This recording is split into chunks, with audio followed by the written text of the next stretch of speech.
Hey everyone, in today's video I'm going to share with you how I got my 6 Series BMW for Turo with no down payment and no cash out of pocket, and why you should never give these people your hard-earned money.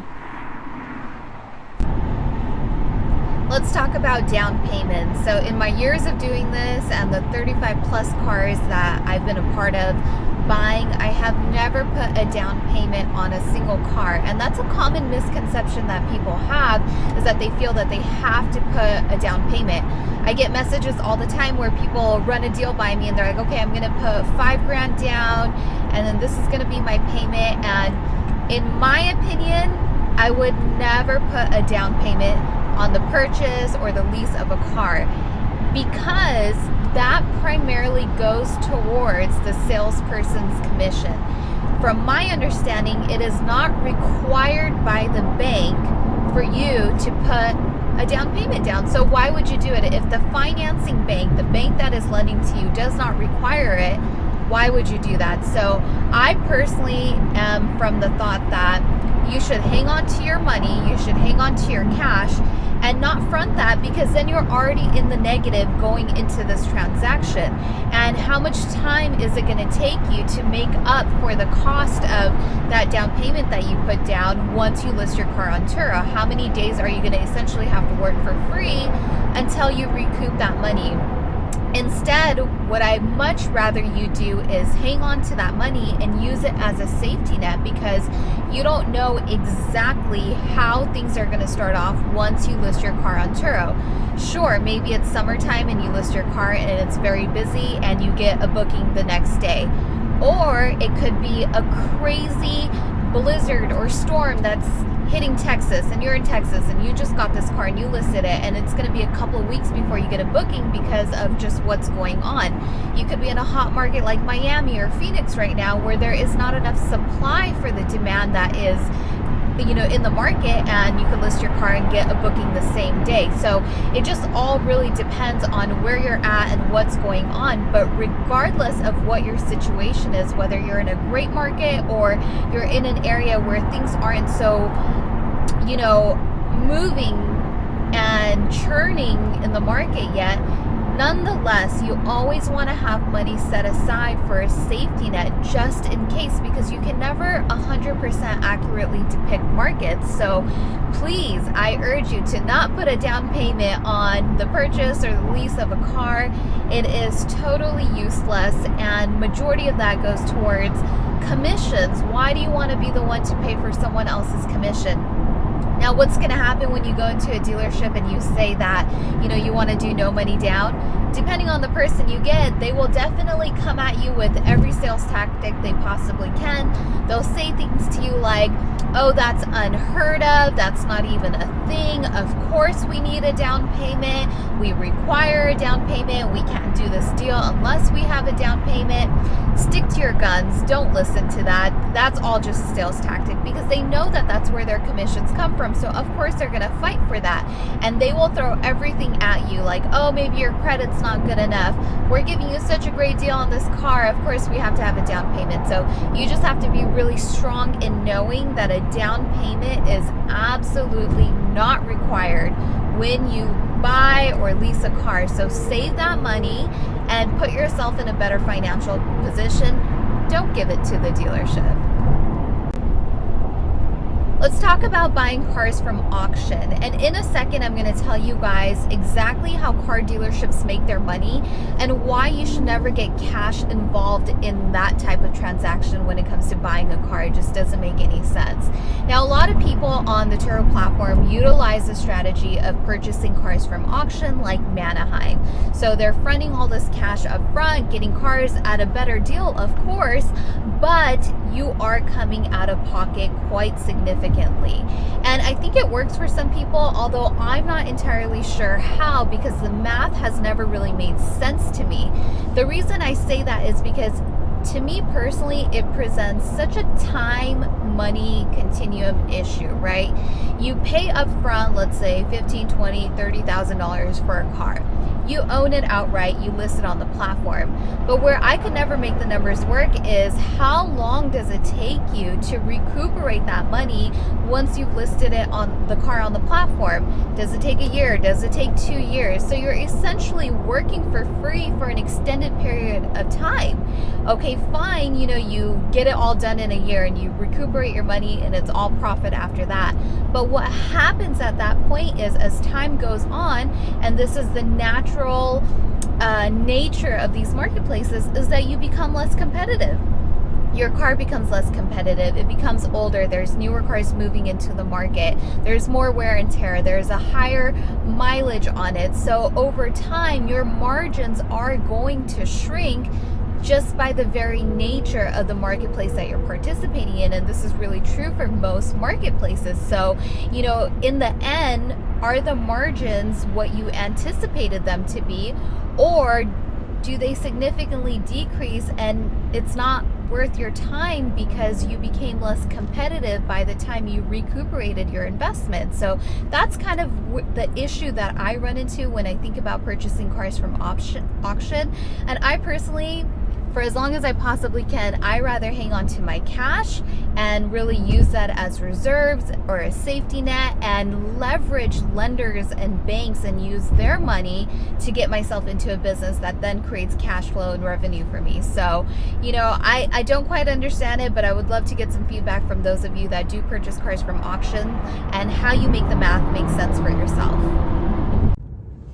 So where do dealerships mostly make their money from? I would go as far as saying I believe that they probably make about 70 to 75% of their profits from the actual financing of vehicles and everything that they sell you when it comes to the financing part of the deal. Now that goes the same for if you're leasing or if you're actually buying a car. It's all the same, right? And it's really interesting because people think that negotiating and getting the deal done is what you do with the salesperson, but that's actually not where you need to do the negotiating. The negotiating needs to happen once you step into the finance department. That very last person that you go to that makes you sign all the paperwork and prints out all the documents, those are the people that you actually really need to negotiate with, because all the things that they try and sell you, that's where their margins come from, and that is really important to pay attention to. And oftentimes people think that because they're out of the sales process with the salesperson and their credit was ran and they got approved and they're going to financing, that the deal is done, and that is not how it works. That is actually where the deal really begins, or that's the core part of the deal where oftentimes people get taken because you're just not paying attention. In your mind, you're thinking the deal is done, no more negotiating, but I'm here to tell you that that is where you want to negotiate, because that is where the dealership makes their money, right? So they primarily make their money from working with their lenders. Oftentimes these days, many brands have their own lenders, right? So for example, I'm here at BMW. My cars, I got them through BMW Financial. Mercedes-Benz has their own too. GM has their own too. So it's becoming very common. And if a brand doesn't have their own bank, then they have specific lenders that they work with very closely. And they're highly incentivized to finance car deals because that's where they make their money. So let me give you an example, right? Let's say you have a 700 credit score and you go to a dealership and you get approved for a car. You would probably qualify for tier 1 credit, which means that you are likely going to get the lowest interest rate available, right? The lender might say, okay, hey, we can finance this person at 2% APR. I'm just throwing fake numbers out there. Then the dealership will come to you and say, hey customer, you have great credit, you qualified for tier 1, and we're going to give you an awesome interest rate of 4%, right? So they added on 2% to that because that is their spread, and that's where they make their money. So they are incredibly motivated to have you finance a car versus purchasing something outright with cash.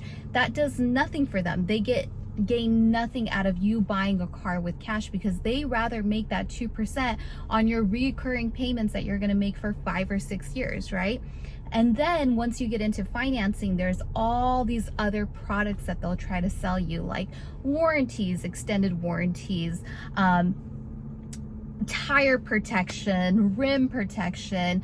You know, I've done things like they do sell products like the Final Touch or Perfect Touch, where they do this coating on your paint. They'll sell you like alarm systems. I mean, there's just all kinds of stuff that they can really sell you on. Gap insurance, and the list is really never ending. And you know, it's always that thing of when you're in financing, it's like, oh well, you know, you just got this car, and you know, of course you would want gap insurance, of course you would want finishing touch. You don't want your brand new car to have messed up paint, and of course you need a security system. Like, what if somebody breaks into your car? So you know, they really make it so they capitalize off of your emotional state once you get into that part of the process. And you know, I find the whole sales process very fascinating, but that is really where you want to pay attention, because your goal should be to get that sale price as low as possible. So for example, there are some things in a contract that are, you know, really not so negotiable because it's a part of getting the deal done. Like,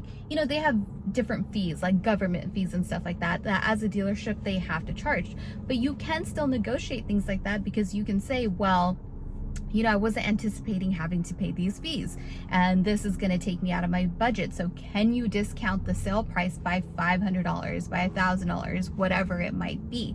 So that is where you really want to negotiate with them. You always want to bring that sale price down as low as you possibly can, and that is going to give you the best deal. So basically, the point of this video is to really share with you guys that putting down payments on a car, whether you're buying, leasing, whatever it might be, you do not need to do. You do not need to give these people your hard-earned cash.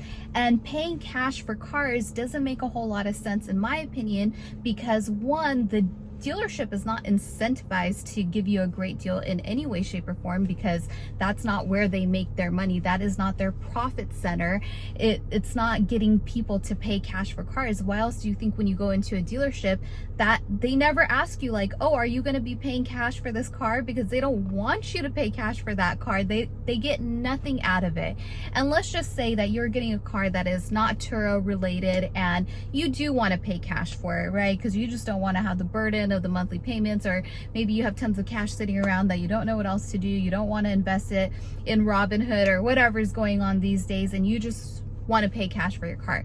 Well, even if you want to pay cash for your car, you still want to make sure you're getting the best deal. And you telling the dealership that, hey, I'm going to pay cash for my car, is not going to get you the best deal, because they're not incentivized. So the best thing to do is go through the financing process, get that sale price down as low as you possibly can, and as soon as the deal is done, just go to the lender and say, hey, I want to pay this off, give me a payoff quote.